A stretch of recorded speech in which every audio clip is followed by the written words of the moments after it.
ആ പേരെന്താന്നാ പറഞ്ഞത്? KK Joseph. അതല്ലടോ ആ സ്ത്രീയുടെ പേര്. അതൊന്നും എനിക്ക് മാധവിയമ്മ. മാധവിയമ്മ. അച്ഛനെ, ഇവിടെ ഈ മാധവിയമ്മയുടെ വീട്. ദൈവമേ, ഇത് ആരാ ഇത്? എന്നെ പറ്റി പോയി അയലോട് ചോദിക്കുന്നേ. അതെ, ഈ പട്ടാളം മാധവിയമ്മയുടെ വീട്. പട്ടാളം മാധവിയമ്മയുടെ വീട് അറിയോ ചേട്ടാ? പൊട്ടനാ.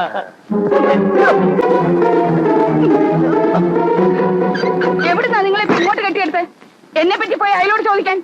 അയ്യോ, മാധവിയമ്മയാണോ? അല്ല, മാധവി അപ്പൻ. പോയി ചോദിക്കാൻ വേറെ ആരെയും കണ്ടില്ല അല്ലേ? ആ റാവുത്തക്കാണോ പോയി ചോദിക്കുന്നേ? ആ റാവുത്തക്കാണോ പോയി ചോദിക്കുന്നതെന്ന്? ഏത് റാവുത്തര്?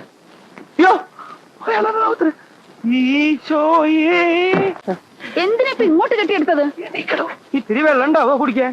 വെള്ളം കുടിക്കാനാണോ ഇത്ര കഷ്ടപ്പെട്ട് ഇങ്ങോട്ട് കയറി വന്നത്? ഞങ്ങള് എരുമേലി പറഞ്ഞിട്ട് വന്നതാണ്. എന്താ എരുമേലി പറഞ്ഞിട്ട് വന്നതാണോ? ക്ഷമിക്കണം കേട്ടോ, എനിക്ക് ആള് മനസ്സിലായി. അത് സാരമില്ല. ഇങ്ങോട്ടിരുന്നാട്ടെ, ഞാനിപ്പോ പറയാം കേട്ടോ.